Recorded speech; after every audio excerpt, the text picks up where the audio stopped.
Hey y'all, I'm the Midwest Hack. I'm glad you could join me out here in the shop, and I hope you're having a blessed day. In this video, I'm going to talk about and hopefully show you why I had to go back to using a file guide in order to sharpen this Holzfforma chainsaw chain. Maybe a question I should get out of the way first is, why am I even using a Holzfforma chainsaw chain?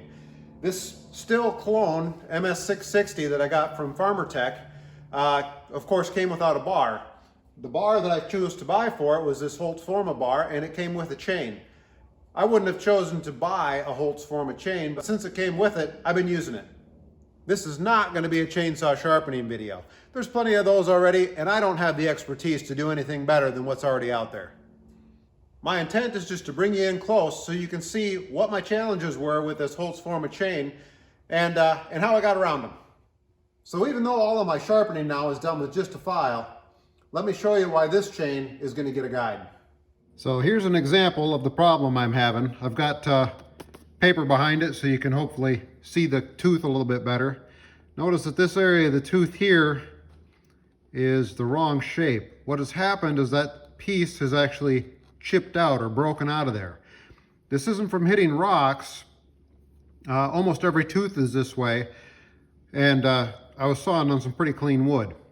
What this is from me getting that top plate too thin. When I laid the file in here,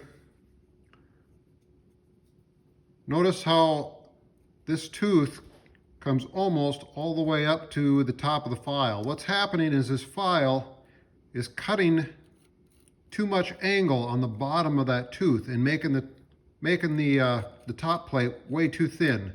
There's not enough supporting steel there to keep it from chipping and breaking. The height of these Holzfforma teeth are so tall off of the links that when you put your file in and keep it on the links where you normally would, the file ends up going too deep underneath that top plate. I could see that happening as I was sharpening, and I was doing my best to hold the file up and keep it cutting where it was supposed to, but it just wasn't working well. I didn't have the ability to do that. So the idea that struck me instead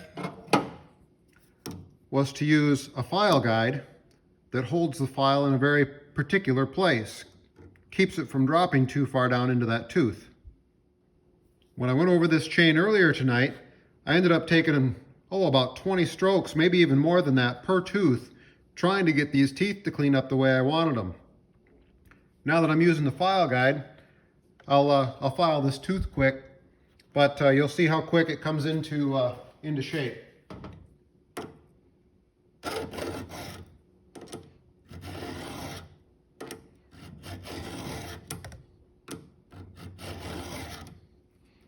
So in 4 strokes, it's close.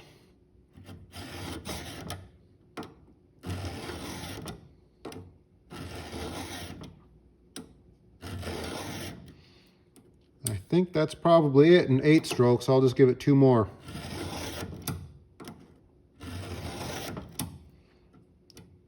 Now it's back to the right form.